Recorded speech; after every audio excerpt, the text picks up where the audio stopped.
না আন্টি আমি খাবো না, কারণ আমার অ্যালার্জি আছে। সরেয়া রোজ। আরে আন্টি এটা সরিও সরেয়া হবে, সরেয়া হস্য হবে না। জি আন্টি আমি বাইরে থাকবো না, সরাসরি ভিতরে চলে যাবো। আচ্ছা আন্টি আমি মাইনে নিলাম, আমি যাবো না, কিন্তু এত সুন্দর ডান্স আপনি কই থেকে শিখছেন, আমাকে একটু শিখাইবেন? বলবো না, পরে বাসায় ডাকাতি হবে। আচ্ছা আন্টি আমারে ডান্স শিখালে কি বাসায় আসলে ডাকাতি হবে? এই জন্য মানুষেরা বলে যে মেয়ে মানুষের বুদ্ধি হাঁটুর নিচে, আজকে এটা প্রমাণ করে দিলেন আপনি। আচ্ছা বাদ দেন আন্টি, আর একটা আপনি ডান্স দেখান তো। জি আন্টি আপনি অনেক ভালো ডান্স করেন, তো আর একবার চলেন দেখি, সরিয়ে বলেন দেখি। সরেয়া তুমি হবে সরিও, তারপর হবে সরেয়া, বুঝছো আন্টি? সরেয়া রোজ। আন্টি সরিও সরেয়া হস্য। আরে বাবা আমি এটাতে কাঁচা। জি আন্টি এটাতে আপনি কাঁচা না, এটা 2 বছরের একটা বাচ্চাও বলে দিবে সরিও সরেয়া কাকে বলে। পড়ালেখা তো করো না, কালির অক্ষর তো ভিতরে না। শাহরুখ ভাই আন্টি পড়ালেখাও করছে। আন্টি আপনি কোন ক্লাসে?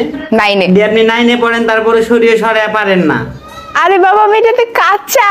ঠিক আছে আন্টি আপনি যেটা দেই পাকা ওটাই নিয়ে আজকে ইউটিউবে আজকে করবো আমি ঝাঁকা নাকা। গোলা তো নয় যেন আগুনের গোলা। যতটা দেখে কাশ খাইতেছেন ডান্স দেখে অতটা কাশ খায়েন না, কারণ আন্টির একটু হাত পা গুলা দেখেন কাটা মুরগির মতো। All my friends are toxic, all ambitionless, so rude.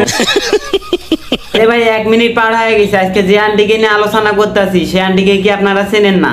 না আন্টির ভিডিও দেখেন না, তাহলে এত ভিউ আসে কই থেকে? কোনোদিন দেখি মিথ্যা কথা। জীবন ভাই তুমি দেখো না, তাহলে এত ভিউ আসে কই থেকে? আমি দেখি। তাহলে এবারকার পরিচয়টা আমরা দেই। যিনি হচ্ছে টিকটক করেন ওনার নাম হচ্ছে আঞ্জু আন্টি। তাহলে এখন প্রশ্ন দেখতে পারে উনি করেন কি? কি সবাই যা করে উনিও তাই করে। আঞ্জু আন্টি হচ্ছে একটু ডান্স করে টিকটকে আইসা। না উনি ডান্স করার জন্য আমি রোস্ট করতে আসি নাই। সেই বলি কি উনি স্কুলে যা লেখাপড়া বাদ দিয়েও ডান্স করবে?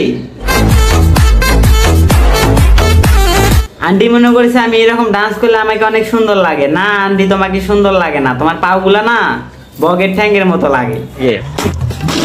আমরা ছোটবেলায় বায়না ধরতাম বৃষ্টি এলে আমরা স্কুলে যাব না, আর সেই মাইয়া নাকি বৃষ্টির ভিতরে স্কুলে যায়। স্কুলে যায় কি করে দেখবেন, দেখেন তাহলে। আন্টি আমি জাদু কেমনে করবো, আমি তো জাদুকার না। আমি বিশ্বাস করি না। জি বাপ্পারাজ মামা তোমার বিশ্বাস করা লাগবে না, আমি যদি জাদুকারে হইতাম তাহলে আর ইউটিউবে এসে রোস্ট করতাম না। জি আন্টি আপনি যাতে টিকটকার কাঁধে টিকটকার, আপনার কথাবার্তারও টিকটকার, কিন্তু আপনার সাথে কথা বলার জন্য কি করতে হবে?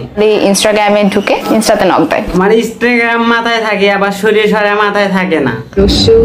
দীর্ঘ তারপরে কি আছে? আমার একমাত্র আন্টি এরকম ইন্টারভিউ দিতে পারে না বলে আজকাল নায়িকা হতে পারতাছে না। আসলে এই সব জিনিসগুলোর জন্য আমি ইন্টারভিউ চ্যানেলে যেতেই চাই না। তোমার তো লজ্জা করা উচিত, তুমি ইন্টারভিউ দিতে পারো না তারপর নায়িকা হতে চাও কেন বলো তো? আসলে এই সব জিনিসগুলোর জন্য আমি ইন্টারভিউ চ্যানেলে যেতেই চাই না। আমাকে কোনো আজে বাজে স্টুপিড মার্কা প্রশ্ন করা যাবে না। আন্টি আপনাকে কোনো নেগেটিভ কোনো কথা বলা হয় নাই, যেটা না হলে বাংলা পড়াই হয় না, ওটা আপনাকে শুধু প্রশ্ন করা হয়েছে। সঠিক বলেছেন। করবো না তো কিসের অ্যাটাক করবো? আপনি আমার আন্টি হন না? আসেন ভাই একটা কথা বলেন তো, মূর্খ কি আমি নাকি সে হচ্ছে টিকটকার আন্টি? আসলে হচ্ছে মূর্খ হলো আমি, যারা হচ্ছে রোস্ট করে যাদেরকে নিয়ে তারাই হচ্ছে মূর্খ। লাতি দিয়া নেটওয়ার্কের বাইরে হালাই দিব তোর। শাহরুখ ভাই আপনার নেটওয়ার্কের বাইরে ফেলা লাগবে না, আমি নেটওয়ার্কের বাইরে চলে যেতেছি। আজকের ভিডিওটা এই পর্যন্ত আর বাড়াবো না, তো হচ্ছে শুধু বিনোদন দেওয়ার জন্য ভিডিওটা করলাম। তো হচ্ছে সবাই চ্যানেলটাতে সাবস্ক্রাইব করবেন, আর হচ্ছে আমার পাশেই থাকবেন ভালোবাসার মানুষ যারা আছেন। ঠিক আছে ঠিক